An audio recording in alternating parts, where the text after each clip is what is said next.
My goal in this overview of the Gideon lesson from Judges 6 and 7 is to show the key verse, the theme, and the overall structure that I would use if I were teaching it. Let's get started.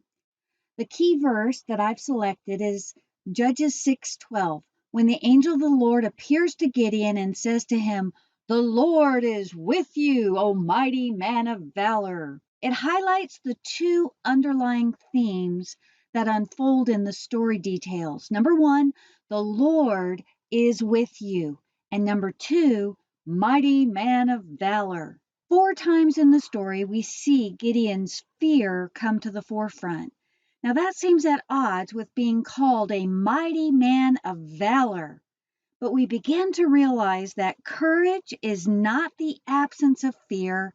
Rather, it is taking action to do what is right in spite of our fear. And 4 times in the story, we see Gideon receives a sign from God. Notice, each time the 4 signs are given for the same reason, to reassure Gideon that God is indeed with him. When you put those two threads together, what we see is that it was because Gideon absolutely knew beyond a shadow of a doubt that it was God who was with him, that he could act as a mighty man of valor.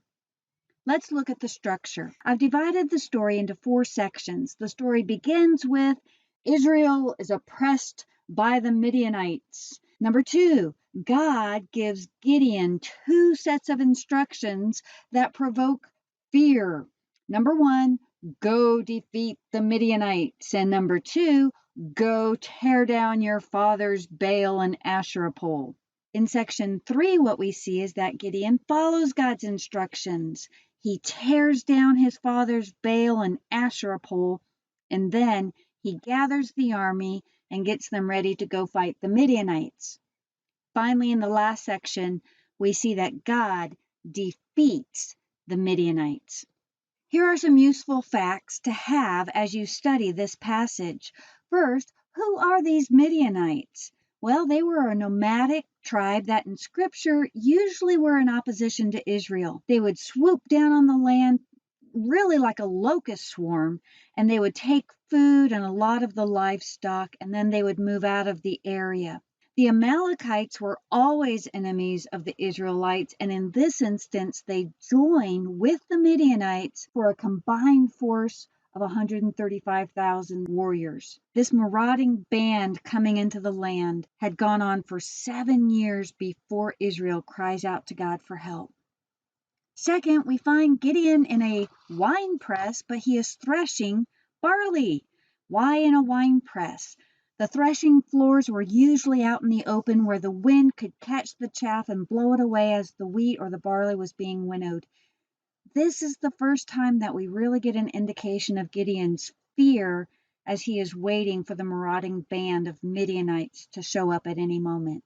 Third, when the angel appears to Gideon and says, "The Lord is with you, O mighty man of valor," Gideon starts saying that he wishes God would do something really great and deliver them like the stories they had heard in the past. I want you to notice Gideon is already a man of faith.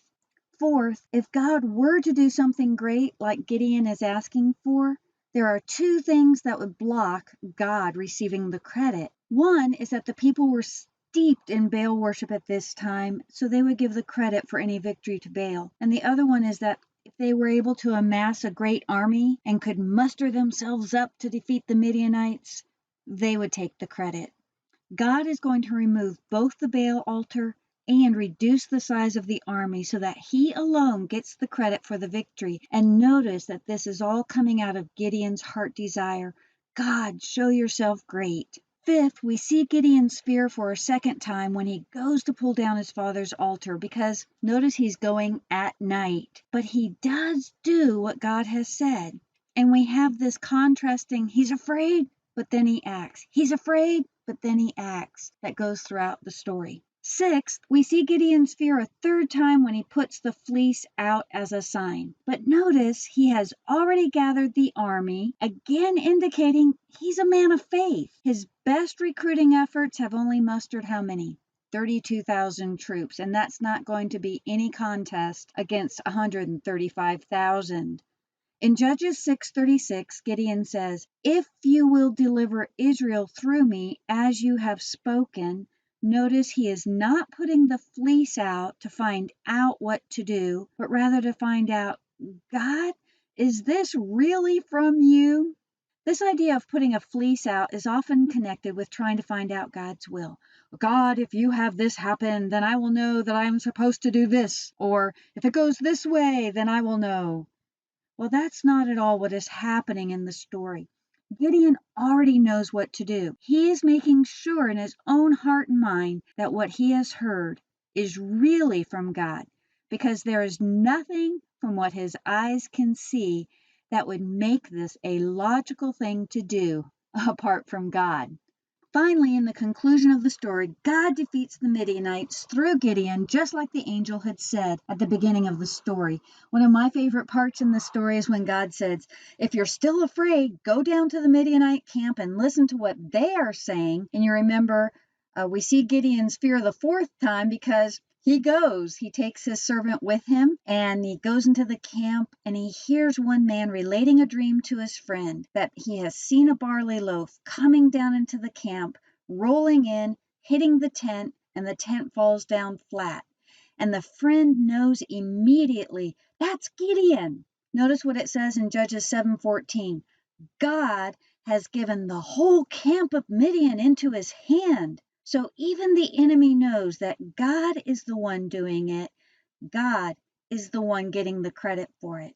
When the soldiers surround the Midianite camp, there's panic that ensues. They start killing each other, and then they start to flee.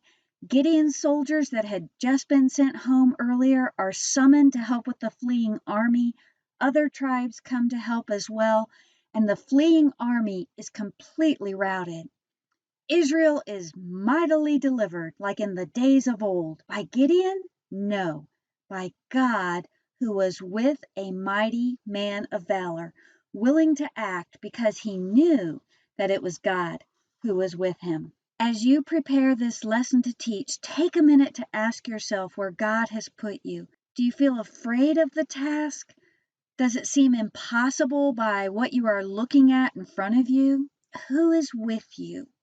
Look at those things and then ask yourself, what is God doing through you because he is with you?